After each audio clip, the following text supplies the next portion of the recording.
صلح حدیبیہ کے وقت بھی ہم کمزور تھے. خروج کی اجازت دین دیتا ہے ڈاکٹر صاحب, دیتا ہے. فرمائیے کہ تصادم کس سے سسٹم اسلامی دنیا میں کہاں انقلاب برپا ہوا؟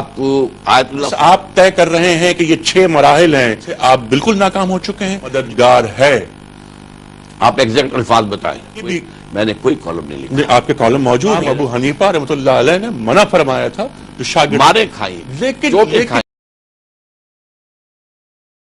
سب سے پہلے تو آپ کو خوش آمدید ARY کی جانب سے ایک بار پھر. بہت شکریہ. اچھا ڈاکٹر صاحب, آپ فرما رہے تھے کہ مسلمانوں کے عروج اور زوال کی بابت طویل گفتگو آپ کی ہوئی, تو اور آپ نے اس کے 6 اسٹیپس گنوائے. تو ایمان, دل میں پختہ ہونا, اس کے بعد تنظیم ہے, اور تنظیم کے بعد تزکیہ ہے, تزکیے کے بعد پیسو ریزسٹنس ہے وغیرہ وغیرہ, اس کے بعد ایکٹیو ریزسٹنس, تصادم, فائنل صورتحال, فائنل تصادم. ڈاکٹر صاحب, حالات یکسر تبدیل ہو گئے ہیں. 1400 برس پہلے کا معاملہ نہیں ہے. آج نیشن اسٹیٹ کا تصور سامنے آ گیا ہے. اپنی اپنی باؤنڈریز میں مسلمان ممالک رہتے ہیں, بستے ہیں, سانس لیتے ہیں. آج سب سے پہلے پاکستان کا بھی نعرہ لگتا ہے. ایسے میں ایکٹیو ریزسٹنس کی جو بات آپ نے فرمائی, اس کے لیے کیا کسی مجتہدانہ طرز عمل کی ضرورت ہے؟ بسم اللہ الرحمن الرحیم. اصل میں تھوڑا سا خلط مبحث ہو رہا ہے. ایک ہے مسلمانوں کا بحیثیت مجموعی, امت مسلمہ کا بحیثیت مجموعی عروج و زوال. وہ مسئلہ بھی اپنی جگہ ہم نے اس پر گفتگو کی ہے. لیکن اس وقت اصل موضوع کیا ہے کہ ہم کسی ایک ملک میں بھی اگر یہ چاہتے ہیں کہ اسلامی انقلاب برپا ہو اور اسلام واقعتاً ایک دین اللہ کی حیثیت سے, ایک پورے پولیٹیکو سوشو اکنامک سسٹم کی حیثیت سے وہ ایک نافذ ہو اور قائم ہے, تو اس انقلابی عمل کے سٹیپس کیا ہیں؟ تو اس میں جو بات سامنے آئی تھی وہ یہ ہے کہ پہلے ایک انقلابی جماعت کو تیار کرنا, یہ اصل میں پہلا اس کا مرحلہ ہے. اور اس میں کیا ہے, سب سے پہلے دعوت ہے. جو بھی انقلابی نظریہ ہے وہ دلوں کے اندر, دماغوں میں راسخ ہو جائے. جو اسلامی انقلاب کے لیے ایمان ہے اور اس کا ذریعہ دعوت کا قرآن ہے. نمبر 2, انہیں جو بھی لوگ اس ایمان, واقعی حقیقی ایمان کے ساتھ بہرور ہو جائیں, جس کا ثبوت کیا ہوگا. حضور کے زمانے میں ثبوت تھا استقامت, کہ جو بھی پرسیکیوشن شروع ہو جاتی ہے ایمان کا اظہار کرتے ہی اس پر ثابت قدم رہنا. معلوم ہوا کہ ایمان دل میں اتر چکا ہے. آج ہوگا اس کا ثبوت, آپ شریعت کے کم سے کم ان تمام حصوں پر عمل کریں جن پر عمل کرنے کے لیے نظام ضروری نہیں ہوتا. کچھ احکام ایسے ہیں جو انقلاب آئے گا, اسلامی حکومت قائم ہوگی, تبھی اسلامی سزائیں ہیں. مثلا چور کا ہاتھ کاٹنا ہے تو وہ آج تو نہیں کاٹا جا سکتا, وہ تو اسی وقت ہوگا جبکہ وہ نظام جو ہے قائم ہو اور وہ شریعت کے احکام نافذ ہو. باقی تمام احکام پر عمل کرنا یہ گویا کہ ثبوت ہوگا. نمبر 3, تزکیہ, جو میں نے عرض کیا کہ امنگ کوئی باقی نہ رہے سوائے اللہ کی محبت کے, اللہ کی رضا جوئی کے اور آخرت کی فلاح کے. اور جب تک کافی حد تک تعداد میسر نہ آ جائے اس وقت تک صبر محض, پیسو ریزسٹنس, مارے کھائیں, جوابی کارروائی کوئی نہ کرے. اب اس کے بعد اگلا سٹیپ جو ہے to switch over from passive resistance to active resistance, یہ بہت کریٹیکل کوشچن ہے. کیونکہ یہ بھی ہو سکتا ہے کہ پوری تیاری کے بغیر قدم اٹھا دیے جائے, ڈن, فیلیور لازمی ہو جائے گی. ٹھیک, یہ بھی ہو سکتا ہے کہ صحیح وقت آ گیا ہو اینڈ یو مس دی بس. وہ موقع جو آیا وہ تو موقع انتظار نہیں کرتا, اس وقت اگر آپ نے فوراً جمپ نہیں کیا ہے تو پھر یو مس دی بس. تو اس لیے یہ کریٹیکل ہے. اب اس میں سب سے پہلی بات جو میں واضح کرنا چاہتا ہوں وہ یہ ہے کہ معتدب تعداد لوگوں کی تیار ہونا. اگر ہمارے پاس کوئی چھوٹا سا جزیرہ ہو, 1,00,000 2 لاکھ کی آبادی ہو, تو اس میں چند 100 اشخاص بھی اس طرح کے تیار ہو جائے تو انقلاب برپا کر دیں گے. لیکن ایک کروڑوں کا ملک ہو تو ظاہر بات ہے کہ جب تک لاکھوں کی تعداد میں ایسے افراد تیار نہ ہوں تو تھوڑی سی تعداد دے کر جو ہے کوئی ہنگامہ کھڑا کر دینا جو ہے اس کو کچھ حاصل نہیں ہوگا. تو وہ تعداد ہو اور ان کی ڈیپتھ آف کمٹمنٹ ہو, ان کے اندر پوری جو ہے آبادگی ہو کہ تن من دھن سب کچھ لگا دیں گے, جانے بھی دے دیں گے, اور اس کے لیے وہ ڈسپلن کے خوبر ہو چکے ہیں. یہ تعداد کا اچھا, جب یہ لاکھوں کی تعداد ایسے لوگوں کی ہوگی تو ظاہر بات ہے کہ ان کے ساتھ کروڑوں کی تعداد میں لوگ وہ ہوں گے جو ان کے ہمدرد ہوں گے. اس جماعت میں تو نہیں ہوں گے, اس کے ڈسپلن کو قبول کرنے والے تو نہیں ہوں گے, لیکن یہ کہ ہمدرد ہوں گے, سمپیتھائزرز ہوں گے, ہم خیال ہوں گے. جب یہ فضا تیار ہو جائے تو اب جو ہے دوسرا مرحلہ شروع ہوتا ہے، جس کو پھر میں 2 حصوں میں تقسیم کرتا ہوں۔ پہلا مرحلہ ہوتا ہے اب نظام کو کہیں سے چھیڑا جائے تاکہ وہ اپنی پوری طاقت کے ساتھ ریئیکٹ کرے۔ اب میں اس کی چھوٹی سی مثال باہر سے دیتا ہوں۔ جیسے گاندھی نے انگریزوں کے خلاف جد و جہد شروع کی، پہلا مرحلہ کیا تھا؟ نان وائلنٹ نان کوآپریشن، بس ہم تمہارا انگلینڈ کا بنا ہوا کپڑا جو ہے نہیں پہنیں گے، نان کوآپریشن ہے، کچھ نہیں کہا ہم نے، کسی کو مارا نہیں، کسی کو کوئی نقصان نہیں پہنچایا، کوئی قانون نہیں توڑا، کوئی قانون تو نہیں ہے کہ ضرور وہاں کا بنا ہوا کپڑا پہنا جائے۔ لیکن نتیجہ کیا نکلا؟ وہ وہاں کی ملیں بند ہونے لگی، اتنی بڑی مارکیٹ جو ہے چلی گئی۔ لہذا یہ کہ وہ انگریز جو ہے اس کو ایک احساس ہو گیا خطرے کا۔ اگلا سٹیپ کیا تھا؟ یہ ہے ایکٹیو ریزسٹنس، وہ تھا نان وائلنٹ سول ڈس اوبیڈینس۔ جی، مطلب سول ڈا فرمانے کی طرف آپ بات فرما رہے ہیں۔ اچھا، اور آپ یہ چاہتے ہیں کہ یہ کسی ایک مملکت اسلامی کے اندر ایک ماڈل کے طور پر یہ چیز تیار ہو؟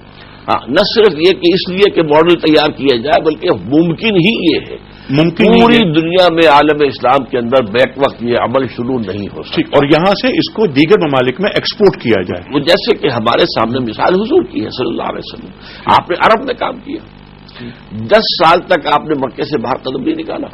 وہ تو عام الحضور کے بعد آپ نے آس پاس کے قبائل میں جانا شروع کیا ہے، یا آپ طائف تشریف لے گئے۔ اس کے بعد جب مدینے میں اللہ نے بے عطا کیا ہے تو اس کے بعد عرب کا دائرہ تھا، پھر آپ نے سارا کام جو ہے وہ عرب کے اندر کیا ہے۔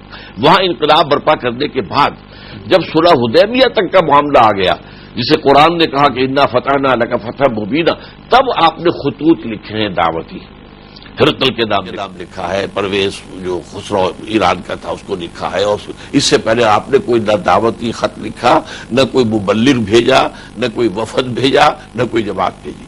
تو انقلاب کا معاملہ یہی ہوتا ہے کہ وہ کسی ملک پر اپنے آپ کو کسی جگہ پر کنسنٹریٹ کر کے اور وہاں انقلاب لاتا ہے، پھر وہ ایکسپورٹ ہوتا ہے۔ اچھا ٹھیک ہے، یعنی پہلے مدینہ بننا ضروری ہے، مدینہ نہ صرف مدینہ بلکہ عرب پورا، مدینہ پہلی منزل مدینہ، ایک ریاست بنی، طاقت حاصل ہوئی، ریاست نے آگے جیسے آپ نے فرمایا کہ دعوت اسلام کے خطوط لکھے گئے، اور اس کے بعد یعنی جو پیسو ریزسٹنس تھی مکے میں، مدینے میں آ کر وہ ایکٹیو ریزسٹنس میں تبدیل ہو جاتی۔ وہ تو بالکل صحیح فرمایا آپ نے، لیکن یہ مدینے میں آتے ہی خطوط نہیں لکھے گئے، 7 برس کے بعد، جبکہ گویا کہ ایک ملک کے عرب کے اندر جو سب سے بڑی قوت تھی سیاسی، اس نے تسلیم کر لیا مسلمانوں کو۔ 7 برس کے بعد، صلح حدیبیہ کے بعد ڈاکٹر صاحب، لیکن فتح مکہ اب بھی نہیں ہوا ہے۔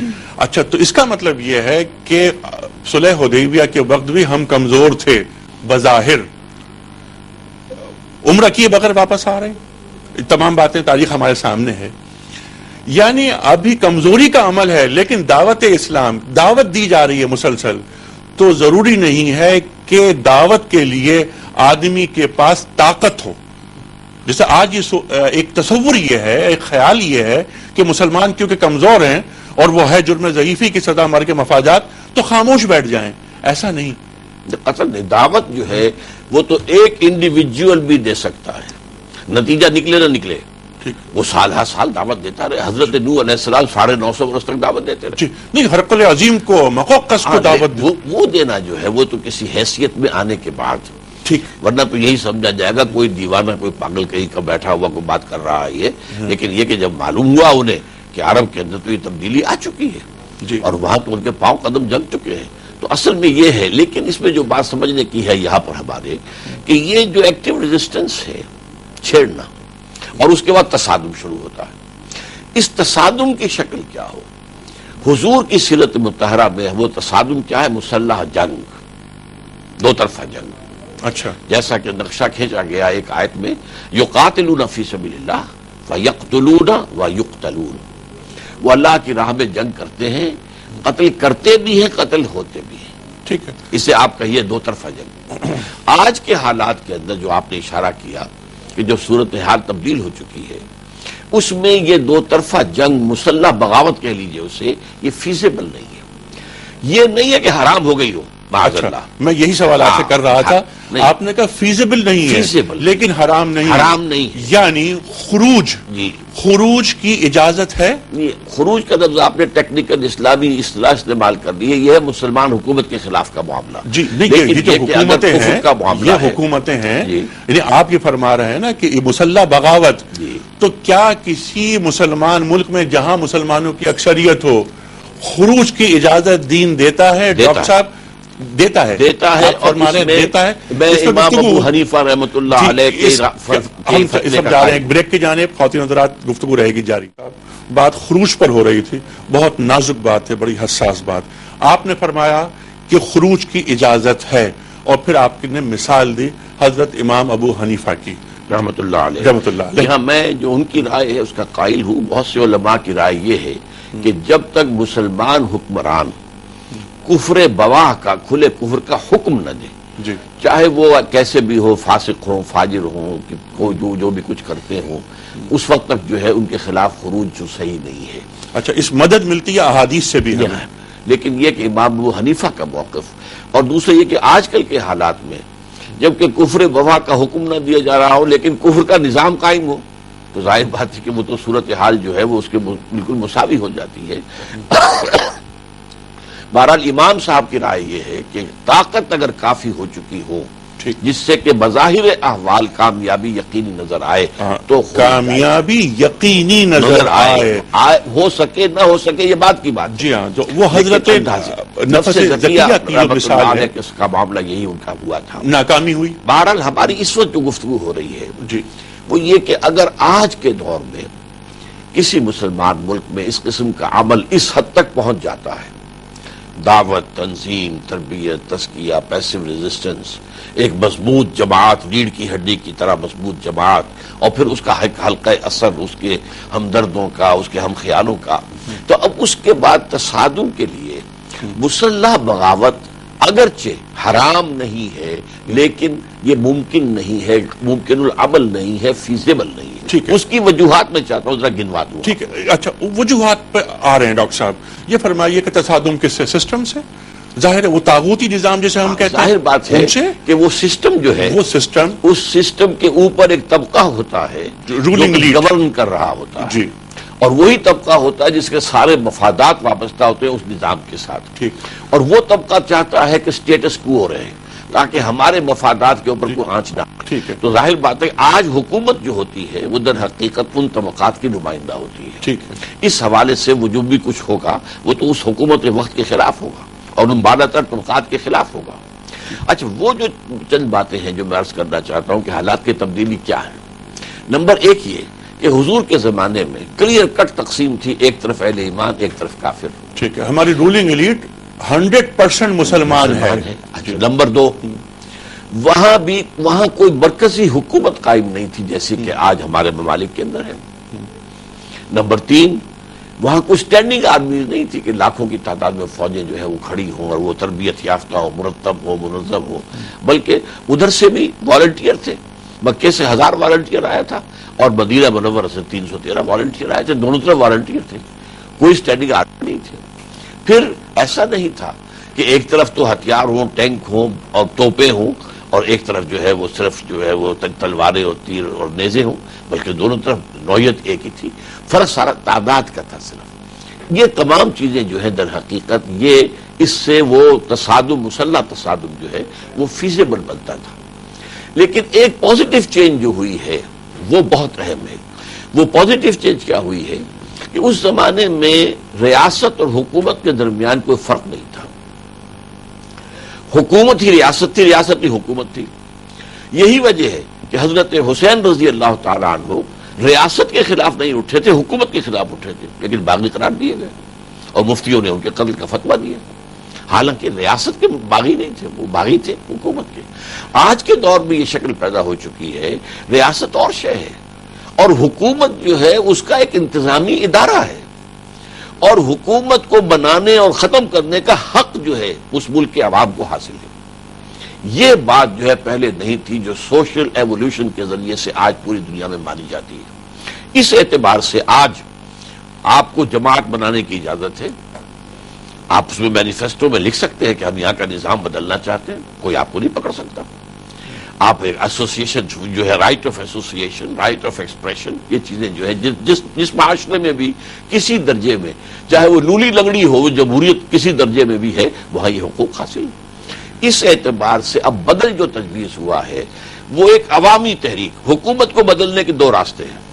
نمبر ایک، جہاں الیکشن ہوتے ہیں الیکشن، لیکن الیکشن سے صرف چہرے بدل سکتے ہیں، نظام نہیں بدل سکتا۔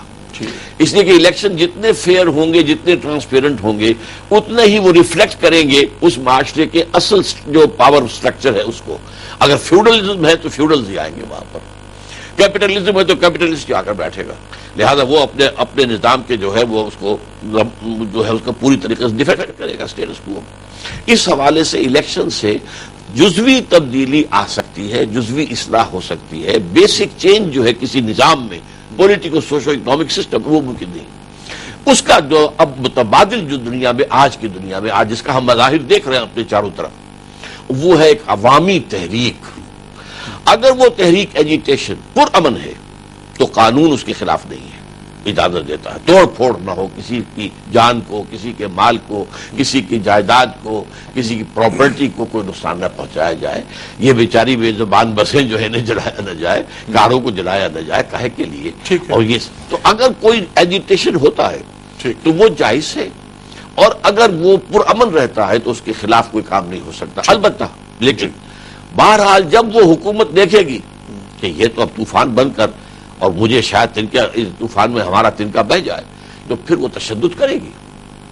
لیکن یہ تشدد جو ہے ون وے ہوگا، ان کے حکم سے فوج گولیاں چلائے گی، پولیس لاٹھیاں برسائے گی، جیلوں میں بھرے جائیں گے، لیکن اگر کافی تیاری کے بعد کام کیا ہے تو بالآخر گھٹنے ٹیکنے پڑیں گے۔ ہو سکتا ہے کہ خود فوج ہی جواب دے دے حکومت کو۔ کوئی ایک مثال، یہ جو آپ گفتگو فرما رہے ہیں، کوئی ایک مثال آپ یہاں پیش کر دیجئے، میں آپ کی بات تسلیم کر لوں گا۔ 1979 فروری کا مہینہ آیت اللہ خمینی صاحب کا انقلاب آیا، جس کے لیے بھی ایک عرصے سے کام ہوتا رہا۔ 1979 کے بعد آج تک یا اس سے پہلے ان اصولوں پر جن کی نشاندہی آپ فرما رہے ہیں، انہیں میں پیش نظر رکھتے ہوئے اسلامی دنیا میں کہاں انقلاب برپا ہوا؟ آپ آیت اللہ خمینی کے انقلاب کو مانتے ہیں؟ میں مانتا ہوں، لیکن وہ اسی سٹیپ سے ہوا؟ اس سٹیپ سے نہیں ہوا۔ کیوں نہیں ہوا؟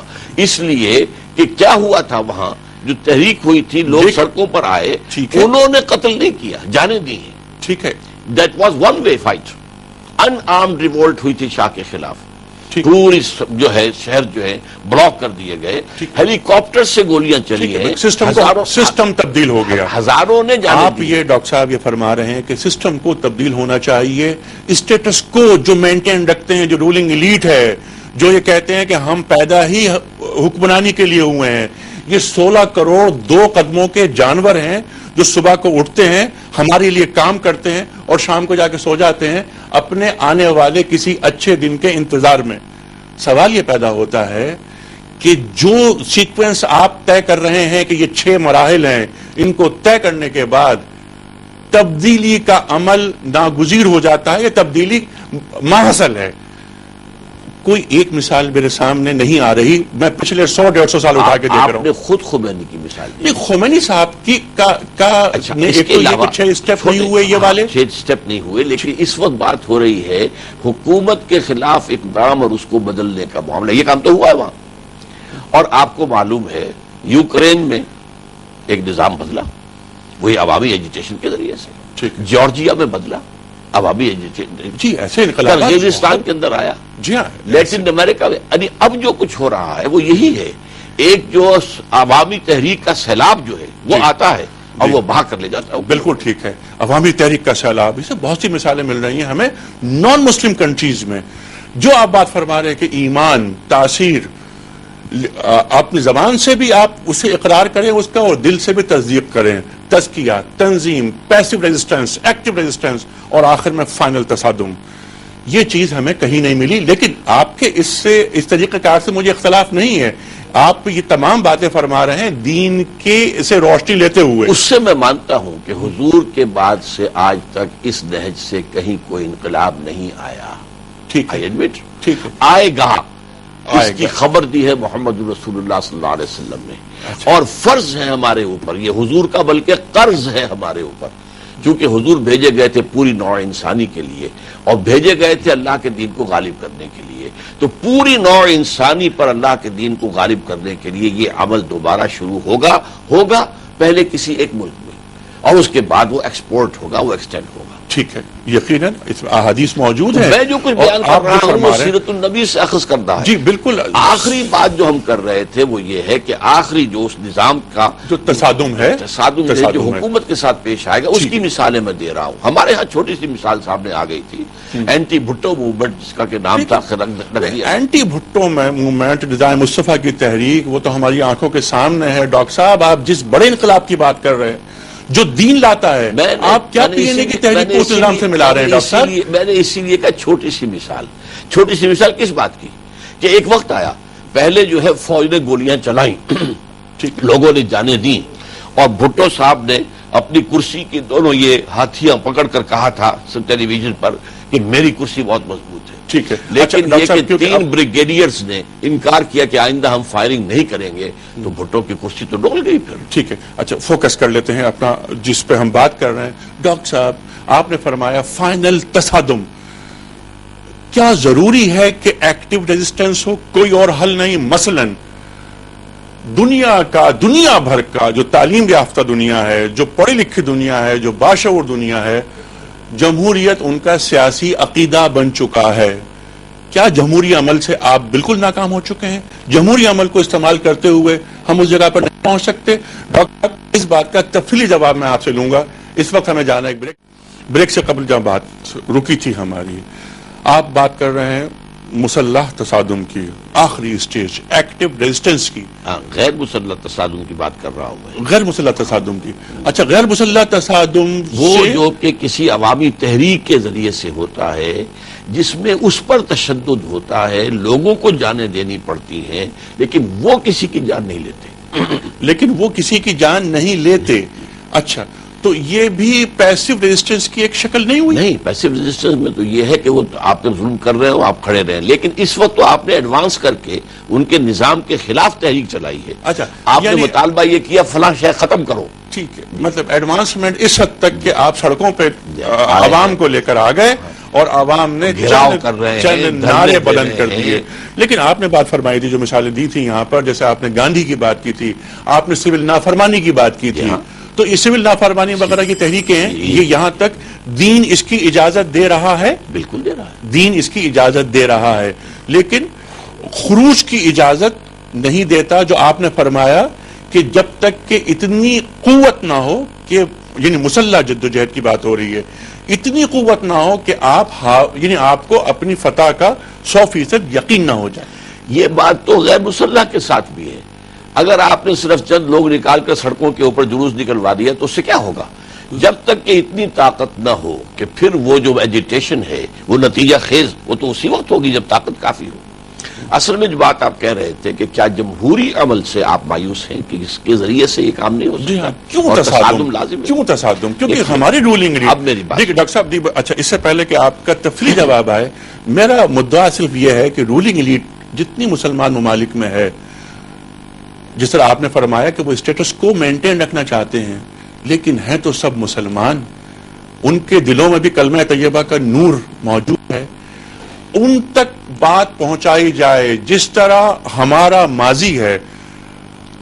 بنو امیہ، بنو عباس، ہمارے علماء کرام جاتے تھے، ان تک بات پہنچاتے تھے، وہ ملوکیت کا زمانہ ہے لیکن وہ بات سنتے تھے، علماء کو طلب کرتے تھے، یہ عرض کرتے تھے کہ ہمیں ہماری اصلاح کے لیے آپ آئیے، اور وہ بادشاہ آنسو بہاتے تھے۔ تصادم سے گریز اگر کیا جائے، آنسو بہاتے تھے، نظام میں نہیں بدلتے تھے، نظام ملوکیت کا جو کا تو قائم رہتا تھا، ٹھیک، وہ تو وہاں پر جو ہے موجود رہے گا۔ آنسو بہا لیں گے، وقتی طور پہ تاثر دکھا دیں گے، آپ کی عزت بھی کر لیں گے، اور یہ بھی ہو سکتا ہے نصیحت کرنے والے کی گردن اڑا کر جو ہے وہ باہر پڑی ہوئی ہو۔ ہر طرح کی مثالیں ہیں، ایک ہی قسم کی مثالیں نہیں ہیں۔ ایسے بھی ہیں کہ جو شخص نے آ کے بات کی اسی وقت گردن اڑا دی گئی، لیکن یہ کہ نظام تو نہیں بدلا نا۔ دیکھیے جمہوری عمل جسے آپ کہہ رہے تھے، دنیا میں جمہوری عمل جو ہے میرے نزدیک انسان کے تمدنی ارتقاء کا بہت بڑا پھل ہے، بہت بڑا پھل۔ لیکن یہ کسی ایگزسٹنگ نظام کو چلانے کے لیے ہوتا ہے، اس نظام کو بدلنے کے لیے نہیں ہوتا۔ آج امریکہ کے اندر اگر دو پارٹیز ہیں تو کیا ان میں سے کسی کے نزدیک بھی امریکہ کا نظام غلط ہے؟ وہ دونوں ایگری کرتے ہیں۔ تھوڑا سا فرق کیا ہوگا؟ امیگریشن پالیسی میں تھوڑا سا فرق ہو جائے گا، ٹیکسیشن پالیسی میں تھوڑا سا فرق ہو جائے گا، وغیرہ وغیرہ۔ تو ہمارا جو نظام ہے ڈاکٹر صاحب، دین کو مطلوب ہے، جو قرآن کریم کا مطلوب ہے، اس میں جمہوریت اور دینی نظام دونوں کے مابین خلیج ہے؟ نہیں، جمہوریت تو جب نظام بنے گا تو اس کو ہم جمہوریت کے ساتھ لے کے چلیں گے۔ اچھا۔ لیکن اسلام لانے کے لیے، اسلامی نظام قائم کرنے کے لیے یہ جمہوری عمل مفید نہیں ہوگا، وہ انقلابی عمل ہے۔ ٹھیک ہے، وہ عمل مفید نہیں ہوگا۔ آپ کے استاد حضرت علامہ اقبال رحمۃ اللہ علیہ کیا فرماتے ہیں کہ جمہوریت ہر لحاظ سے اسلام کے لیے مددگار ہے۔ آپ ایگزیکٹ الفاظ بتائیں۔ ایگزیکٹ الفاظ کے لیے مجھے پرچے کھولنے ہوں گے۔ بالکل یہ بات نہیں ہے جو آپ نے کہی ہے، انہوں نے جو بات کہی ہے وہ یہ ہے کہ جمہوریت اسلام سے ہم آہنگ ہے۔ ہاں، republican form of government is very near to Islam, in exact word, لیکن یہ کیا ہے؟ یہ تو جب انقلاب آ کر گورنمنٹ کا معاملہ ہے۔ اچھا، علامہ اقبال کے ذہن میں وہ انقلاب نہیں تھا؟ قطعاً نہیں۔ اچھا، ان کے ذہن میں دینی انقلاب نہیں تھا۔ گفتگو ہو رہی تھی کہ نظام کی بات بتا رہے تھے کہ اسلام کا سیاسی نظام کیا ہوگا، کیا ہے، تو اس کی اصولی بحث ہے۔ لیکن آئے گا کیا، وہ تو میں آپ کو علامہ اقبال کا شعر بتا چکا ہوں۔ بانشہ درویشی در ساز و دما دم زن، جو پختہ شوی خدرا بر سلطنت جم زن، اس ٹکراؤ کے بغیر انقلاب کبھی نہیں آتا۔ کیا جمہوری عمل کے ذریعے سے آیت اللہ خمینی کبھی حکمران ہو سکتے تھے ایران کے اندر؟ قیامت تک ہو سکتے تھے؟ کیا جمہوری عمل کے نتیجے میں بولشوک ریولوشن آ سکتا تھا؟ ناممکن۔ ریولوشن ہمیشہ ریولوشن کے طرز پر آئے گا۔ ہاں، فرق کیا ہے؟ وہاں مسلح معاملہ ہوا، جو بھی ہوا ہے روس کے اندر، لیکن یہ کہ ایران کے اندر یک طرفہ ہوا ہے، انہوں نے نہیں مارا، اسی لیے فوج نے ایک وقت میں پھر ہاتھ اٹھا دیے کہ ہم کب تک ماریں گے ان کو۔ اسی طریقے سے یہ ہے کہ آج میں سجیسٹ کر رہا ہوں، اگرچہ قتال اور خروج مسلح حرام نہیں ہے اگر حالات فیزیبل ہوں، لیکن عام طور پر جو ہے صورتحال فیزیبل نہیں ہے۔ بہت بڑا فرق ہے کہ ایک طرف قوت کتنی ہے اور دوسری طرف جو ہے نہتے عوام ہے۔ تو یہ نہتے عوام اپنی جانیں دے کر نظام کو بھگا سکتے ہیں۔ 20,000 کے قریب جانیں دی ہیں ایرانیوں نے، اور ان کے بعد کیا بادشاہ کو بھاگنا پڑا وہاں سے، نظام بدل گیا۔ تو اس حوالے سے آج کے دور میں ایک عوامی تحریک اور عوامی تحریک agitation, this is the only way. البتہ اس کے لیے جیسا کہ میں عرض کر چکا ہوں، یہ نہیں ہے کہ تھوڑے سے لوگ بس وہ کھڑے ہوں، کوئی ایک جگہ کے اوپر کوئی ہنگامہ کر دیں۔ ایک ملک گیر تنظیم اور جماعت، جو اگر کروڑوں کا ملک ہے تو لاکھوں کی تعداد میں اس کے وہ کمیٹڈ لوگ ہونے چاہیے، اور جو ڈسپلنڈ ہو، اس لیے کہ عوامی تحریک میں ایک اندیشہ ہوتا ہے، it can be hijacked at any time. ٹھیک، یہ جو بھی تحریک تھی جو ایران میں چل رہی تھی ابتداً، وہ اینٹی شاہ موومنٹ تھی، ٹھیک ہے، اسے علماء نے ہائی جیک کیا ہے خاص وقت پر۔ ہمارے ہاں جو تحریک تھی وہ اینٹی بھٹو تھی، اسے فوج نے ہائی جیک کر دیا، اور اسلام کے نام پر جو ہے ضیاء الحق صاحب آ کر بیٹھے، اور جو بھی دال دلیا یا حلوہ پکایا تھا پی این اے نے، وہ 11 برس تک انہوں نے کھایا اطمینان سے اسلام کے نام۔ جی بالکل، وہی ضیاء الحق کہ جن کی تعریف اور توصیف میں آپ نے کالم لکھے۔ یہ بھی میں نے کوئی کالم نہیں لکھا، آپ کے کالم موجود ہیں کہ آپ نے تعریف میں نہیں ہے۔ آپ نے کہ ان اسلامی انقلاب کی ایک رمق اور روشنی ضیاء الحق صاحب کے آنے سے نمودار ہوئی۔ یہ ایک امید پیدا ہوئی جب انہوں نے اسلام کا ذکر کیا، اور اس میں میں نے 2 مہینے صرف دھوکہ کھایا ہے۔ اچھا، یہ بھی میں نے مانا، لکھ کر دیا، جی، بیان دیا، ان کی شورا سے استعفیٰ دے کر نکلا ہوں، صرف 2 سیشن اٹینڈ کر کے۔ اس حوالے سے ہمارا موضوع، اچھا ڈاکٹر صاحب، جمہوریت کی بات، ہم دوبارہ اسی پر آ جاتے ہیں۔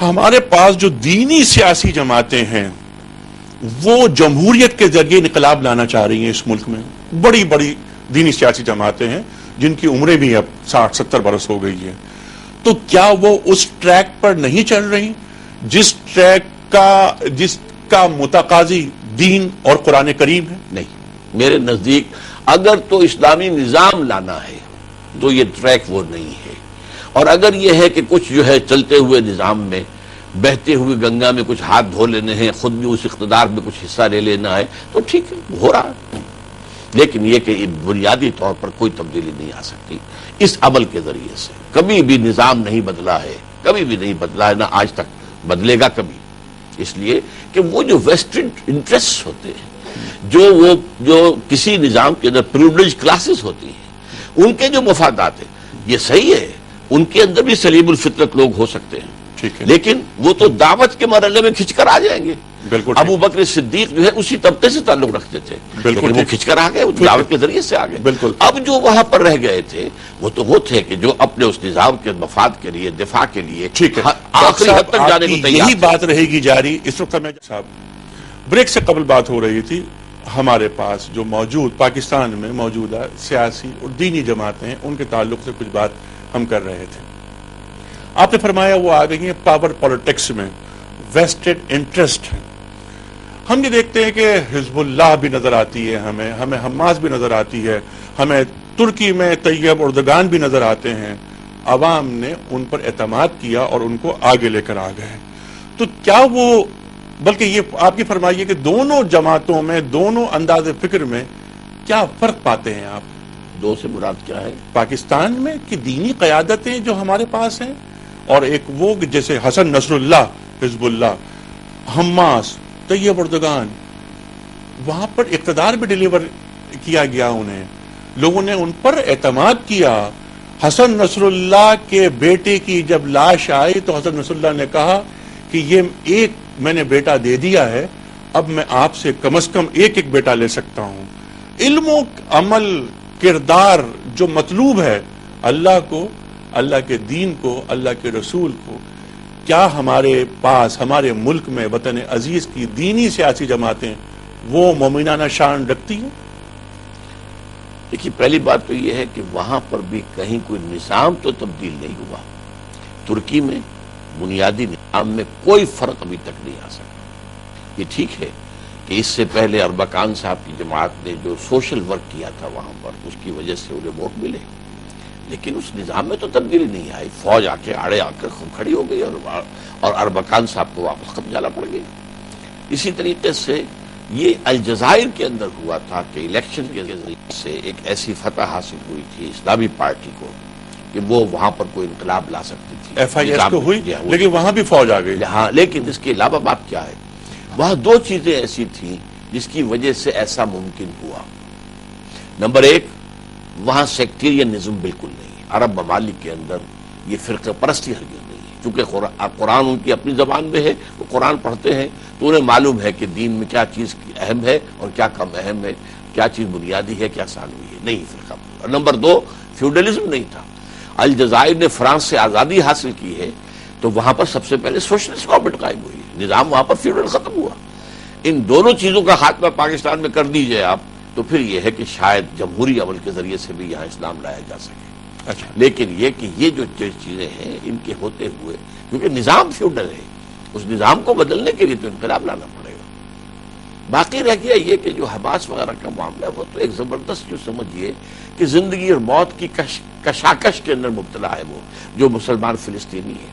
اب اس کے اندر تو ظاہر بات ہے کہ کسی قوم کے اندر کی جتنی بھی صلاحیتیں ہیں وہ ابھر کر اوپر آ جاتی ہیں۔ ٹھیک ہے ڈاکٹر صاحب، میں نے یہ بھی عرض کی تھی کہ علم و عمل، علم اور کردار کی جو سطح دین کو مطلوب ہوتی ہے، کیا ہماری دینی سیاسی جماعتیں وہ پیش کرنے میں کامیاب رہی ہیں؟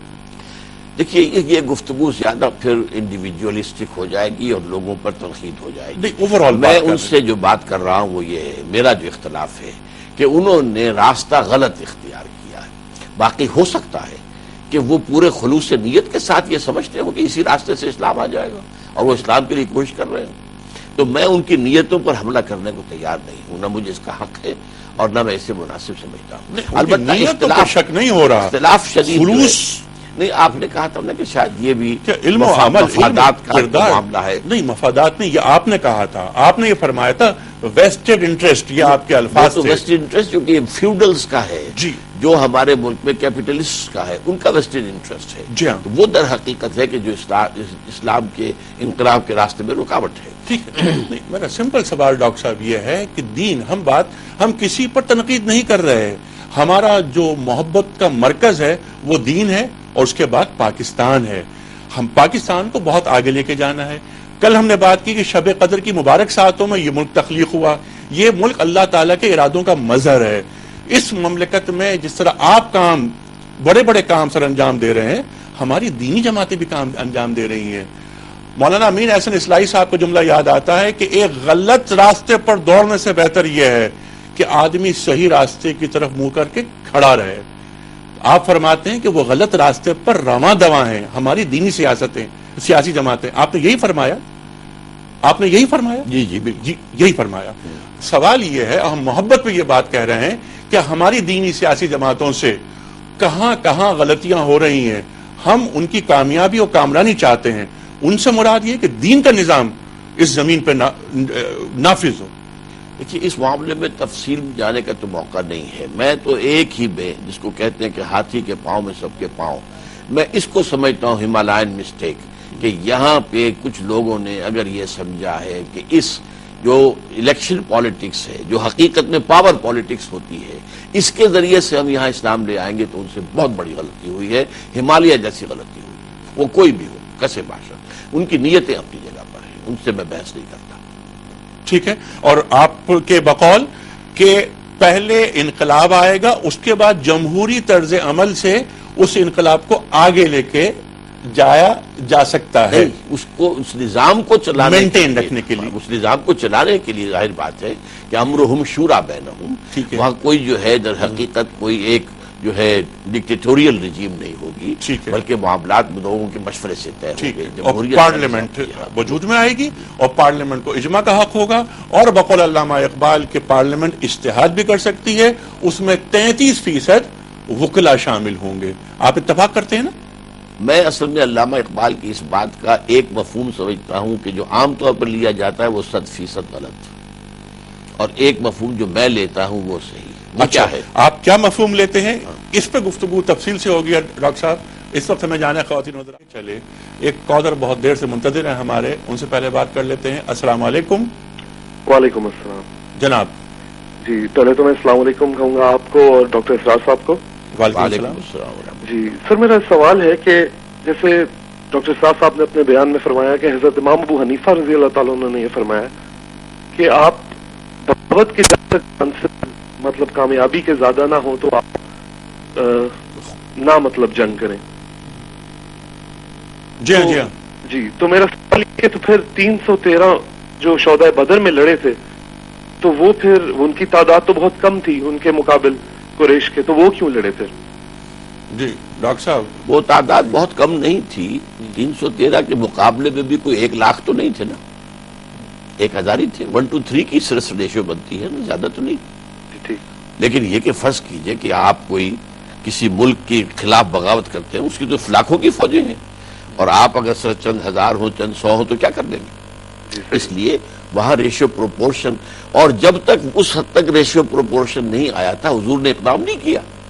مکے میں 12 برس آپ رہے، آپ کے پاس ظاہر بات ہے 100-125 آدمی تو مکے میں بھی تھا، آپ نے اقدام تو نہیں کیا۔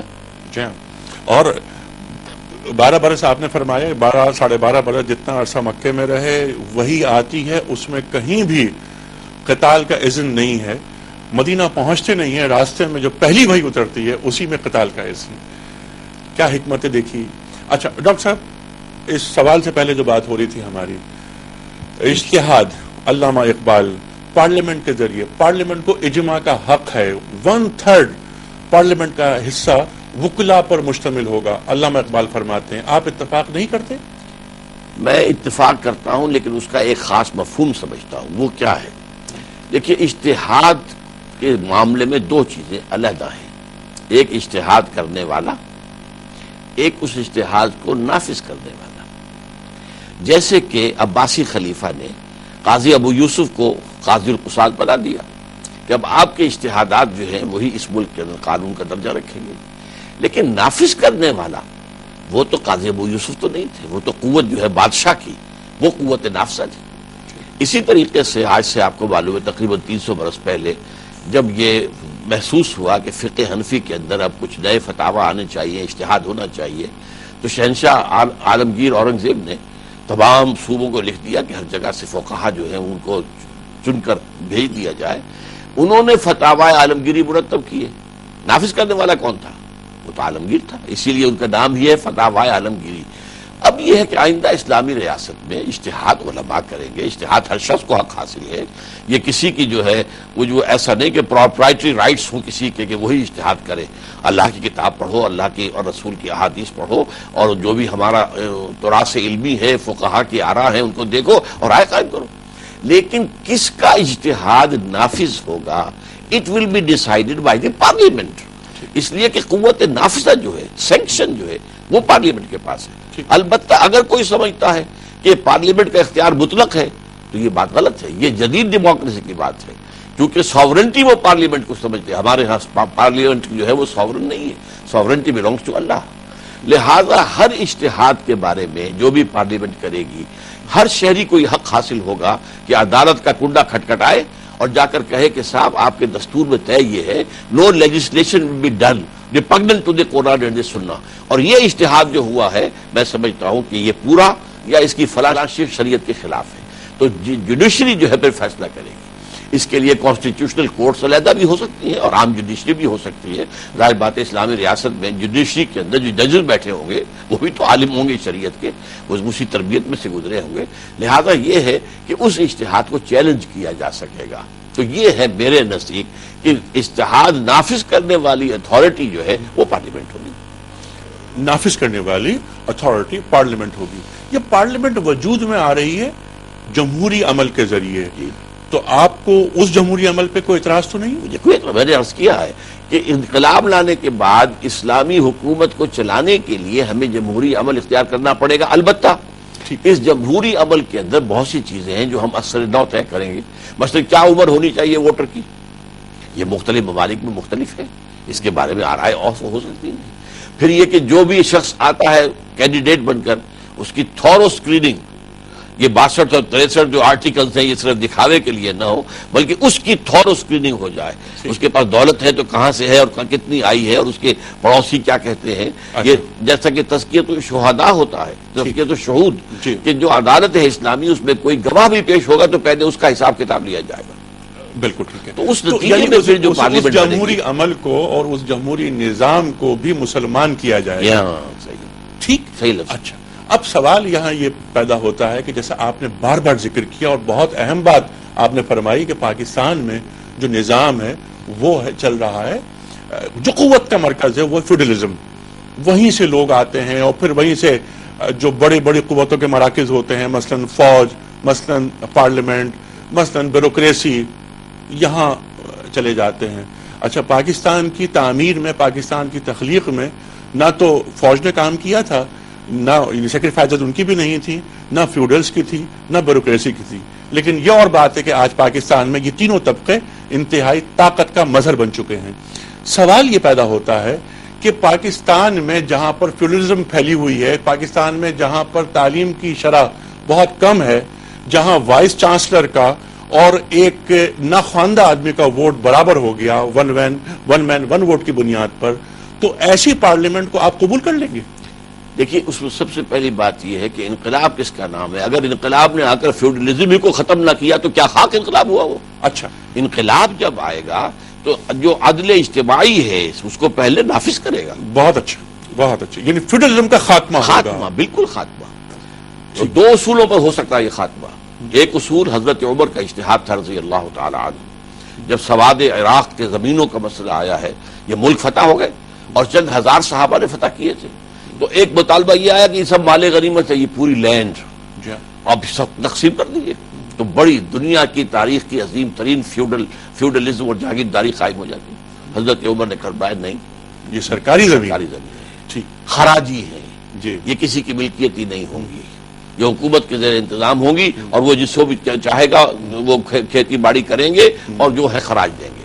ملکیتی زمین صرف ان لوگوں کی قرار پائی ہے کہ جہاں کے لوگ جو ہیں وہ بغیر لڑے بھیڑے ایمان لائے. مدینے کے لوگ, وہاں کی زمینیں ملکیتیں تھیں. یہ ایسٹ انڈیز کا جتنا بھی علاقہ ہے, یہ انڈونیشیا وغیرہ کا, یہاں اسلام نے فتح نہیں کیا ان کو, وہاں کی زمینیں عشری ہیں, ملکیتی ہیں. لیکن یہ کہ پاکستان یا کوئی بھی ملک جو کبھی بزور شمشیر فتح ہوا تھا اس کی زمینیں خراجی ہیں.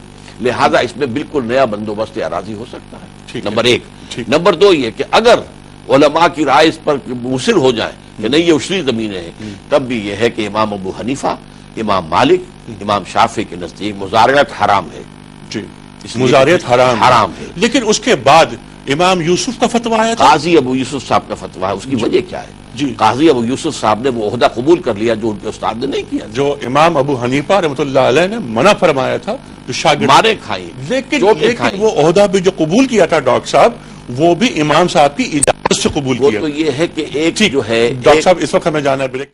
ڈاکٹر صاحب آپ نے فرمایا کہ حضرت عمر فاروق رضی اللہ تعالی عنہ کے زمانے میں زمینیں آئیں لیکن وہ زمینیں نجی ملکیت میں نہیں دی گئیں اور ان کو سرکاری خزانہ یعنی سرکار اس پر ان کا ہاتھ اوپر رہا. اچھا اس کی ایک وجہ سمجھ میں یہ بھی آتی ہے کہ ارتکاز دولت جو قرآن کریم ارشاد فرماتا ہے کہ دولت چند ہاتھوں میں محدود نہ رہے. آپ یہ فرمائیے کہ ہم آج دیکھتے ہیں کہ سرکاری جو ایسٹس ہوتے ہیں اثاثے ہوتے ہیں ان کو پرائیویٹائز کر دیا جاتا ہے, پرائیویٹائزیشن کے عمل سے گزار لیا جاتا ہے.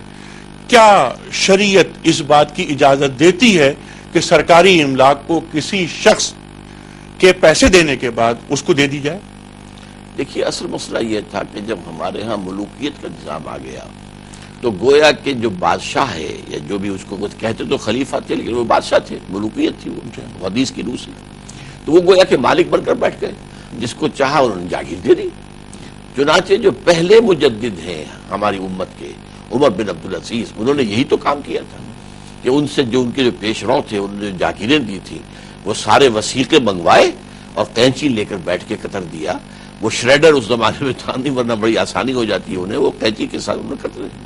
تو اسی لیے بعد میں ملوکیت نے یہ کام کیا ہے. جاگیرداری جو ہے وہ ملوکیت کی بیٹی ہے, یا جاگیردار جو ہے ملوکیت کے پاؤں ہوتے ہیں. اور یہ پوری دنیا میں ایک ہی نظام تھا, یہ صرف یہ کہ مسلمانوں کے ہاں نہیں, پوری دنیا میں یہی تھا. اور یہ وہ برائی ہے جو انڈے بچے بھی دیتی ہے. باقی رہ گیا یہ کہ اگر کوئی سرکاری کوئی ملکیت کہیں ہے اور اسے سرکار بیچنا چاہتی کسی کے ہاتھ, شہری کے ہاتھ, اگر اس کا کوئی مناسب طریقہ ہو اور اس کی صحیح قیمت لگانے کا معاملہ ہو, اس میں کوئی اقربہ پروری نہ ہو رہی ہو, اس میں کوئی پیسہ بیچ میں نہ کھایا جا رہا ہو, تو میرا خیال میں اس کی حرام ہونے کی کوئی دلیل نہیں. اچھا اجازت ہے کہ سرکاری اثاثہ نیلام ہو سکتا ہے؟ میں مفتی نہیں ہوں لیکن میری رائے میں اس میں کوئی رکاوٹ نہیں ہے. ٹھیک ہے. اچھا ڈاکٹر صاحب اب آ جاتے ہیں اسی بات پہ جس پر گفتگو ہو رہی ہے مسلسل کئی دنوں سے آپ سے.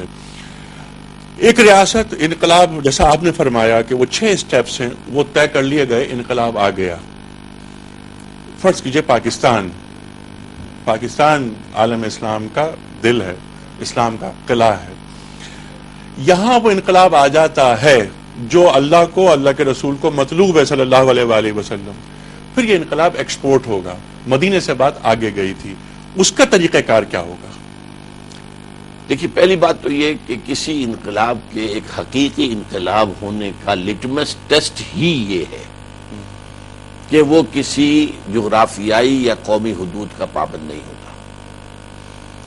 آیا ریولوشن فرانس میں, پھیل گیا پوری دنیا میں, آیا روس کے اندر اور پھیل گیا کہ لیٹن امریکہ میں پہنچ گیا. تو وہ تو لٹمس ٹیسٹ ہے. اگر کوئی انقلاب نہیں پھیل رہا ہے وہ انقلاب ہے ہی نہیں, ٹرو انقلاب. آپ ہی کی بات کو آگے بڑھاتے بلکہ سیکنڈ کرتے ہوئے 1979 کا انقلاب آیا خمینی صاحب کا, بہت بڑا انقلاب, دنیا ہل گئی.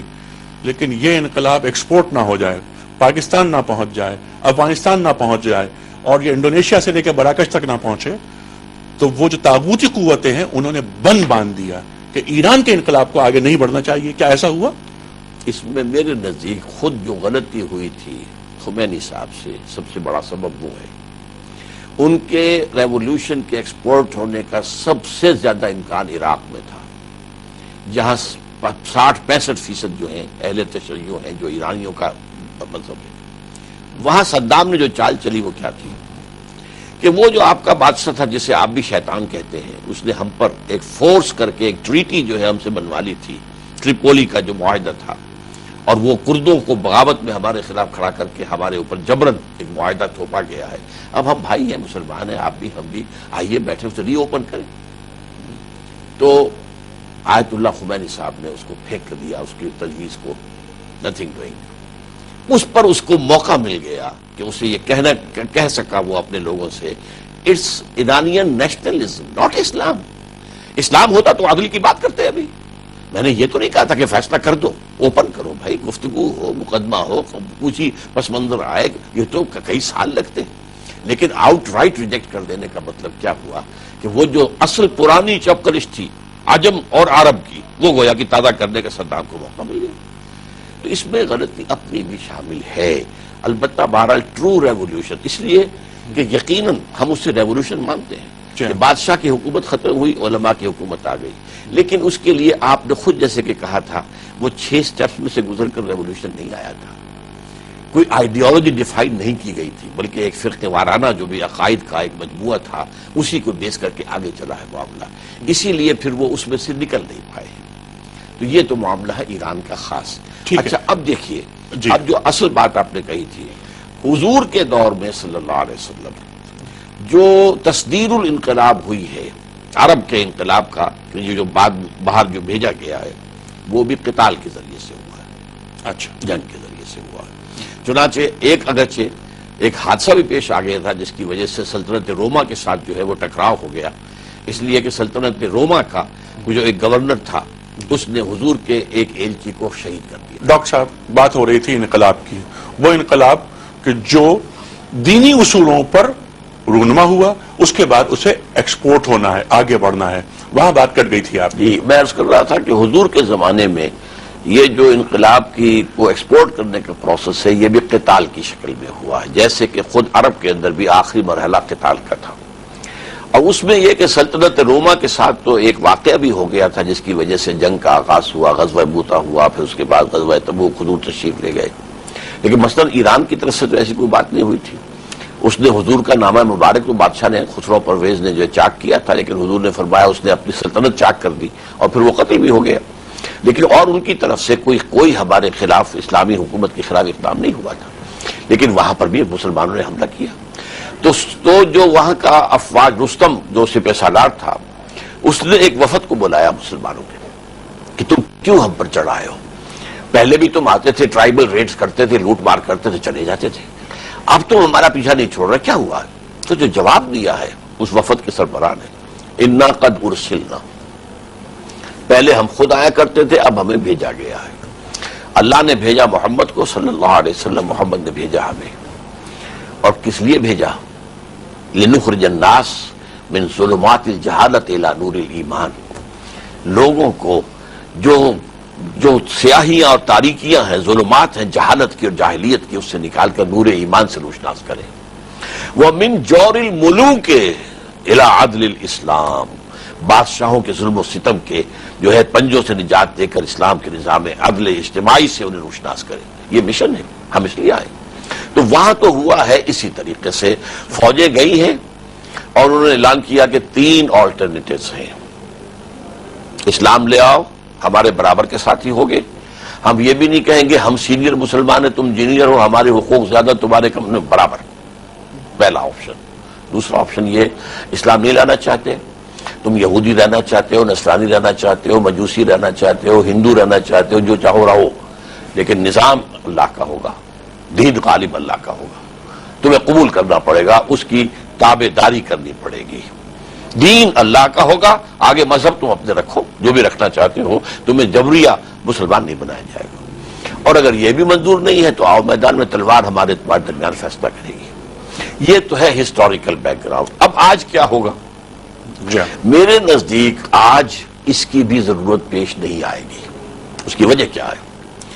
آج جو ہے دنیا گلوبل ولیج بن چکی ہے.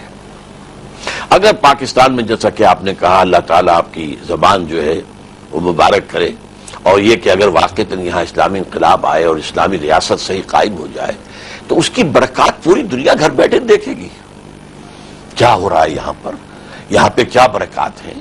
چند دنوں کے لیے گئے تھے، صرف چند، ابھی اسلامی نظام نہیں آیا تھا افغانستان میں، قطعاً نہیں، نہ ابھی اسلامی ریاست قائم ہوئی تھی، نہ وہاں پہ ابھی کوئی شورا تھی، کچھ بھی نہیں تھا. صرف چند اسلامی احکام نافذ ہوئے ہیں اور پورے افغانستان میں امن ہو گیا. اور جاوید اقبال صاحب جیسے مفکر، اور وہ آپ کو معلوم ہے سیکولر ذہن کے آدمی ہیں، انہیں جا کر وہ افغانستان رہ کر آئے کچھ عرصے اور آ کر تقریر کی انہوں نے. چنانچہ نوشہرہ میں جو کوڑا خٹک میں مدرسہ ہے. لیکن طالبان جیسا بھی اسلام انہوں نے نافذ کیا تھا افغانستان پر، وہاں سے وہ ایکسپورٹ نہیں ہوا. نہیں، وہ تو میں جو کہہ رہا ہوں ایکسپورٹ نہیں ہوا. اول اس لیے کہ اسے تو ابھی بننے دیا ہی نہیں گیا. وہ تو اصل میں سارا کا سارا معاملہ اسی لیے کیا گیا انقلاب آیا کہ یہ ٹوٹا ہوا تارا کہیں مہ کامل نہ بن جائے، اس لیے اس کو تو ختم کیا گیا، کرش کر دیا گیا. ان کے اعتبار سے nib the ever in the but کا معاملہ ہو گیا. ہم افغانستان کی بات نہیں کر رہے. آج حقیقت میں اگر کہیں اسلامی ریاست، ماڈرن اسلامک ریاست جی جس میں جدید جو چیزیں ہیں وہ بھی اس کے اندر شامل ہوں اور اسلامی اصول کے تابع ہو، تو پھر یہ ہے کہ دنیا دیکھے گی. اور یہ بات جان لیجئے، دنیا، humanity at large, it is in search of a just social order. نوع انسانی جو ہے اپنی فطری تقاضے کے تحت عدل و انصاف کے نظام کی طرف جانا چاہتی ہے. اسی کا مظہر تھا کہ بادشاہت کی مصیبت کو ختم کر کے انہوں نے جمہوریت کا آغاز کیا. لیکن بدقسمتی سے وہ جمہوریت جو ہے اس نے سرمایہ داری کی شکل اختیار کر لی، تو اس کے خلاف رد عمل ہوا اور ڈاکٹر صاحب کمیونزم یہ آیا. تو حقائق ہیں اور آپ بات کر رہے ہیں منزل کی. میرا سوال یہ تھا کہ راستہ کیا ہے؟ راستہ یہی ہے، آپ اگر قائم یہاں کر دیں گے، دنیا خود قائم آپ ہو کو گیا، دیکھ کر اگر دیکھ کر بالفرض اس کو فالو کرے، قائم دنیا فالو کرے گی. فالو کرے گی. میرا سوال جو اس پروگرام کے آغاز میں تھا، یہ آخری منٹ چل رہا ہے اس پروگرام کا ڈاکٹر صاحب، میں نے آغاز میں یہ کہا تھا کہ سب سے پہلے پاکستان کا نعرہ، سب سے پہلے ایران، سب سے پہلے ملیشیا، سب سے پہلے نائجیریا، یہ نعرے. دنیا نیشن اسٹیٹ کی قیود میں آ گئی ہے.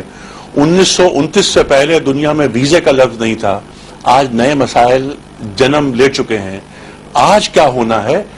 وہ طریقے کا ایکسپورٹ ہو رہا ہے. یہ ہے کہ آپ بھی ماضی میں سانس لے رہے ہیں. آج کی دنیا نیشن اسٹیٹ سے آگے جا چکی ہے. آج تو ملٹی نیشنلز کا راج ہے. یہ ساری حدود جو ہیں یہ صرف کاغذ پر رہ جائیں گی، نقشے پر رہ جائیں گی. ملٹی نیشنلز کا راج ہے اور گلوبلائزیشن ہو رہی ہے. بالکل. لیکن اس کے باوجود سے جو بات میں کہہ رہا تھا کہ انسان میں انہیرنٹ تلاش ہے نظام عدل اجتماعی. جی، انسان میں انہیرنٹ تلاش ہے عدل اجتماعی کی. اس کا تعلق گلوبلائزیشن یا MNCs ملٹی نیشنل کارپوریشنز کے طریقہ کار سے نہیں ہے.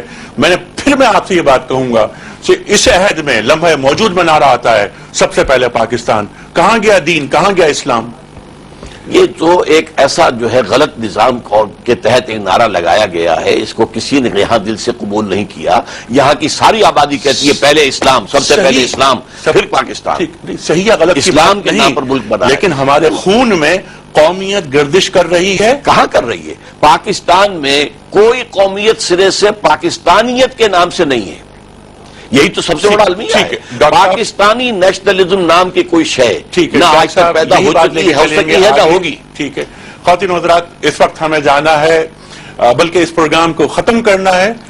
خواتین و حضرات، انشاءاللہ ڈاکٹر اسرار صاحب کے ساتھ کل مزید گفتگو ہوگی جہاں سلسلہ کلام منقطع ہو رہا ہے. انیق احمد کو اجازت دیجیے. خدا حافظ.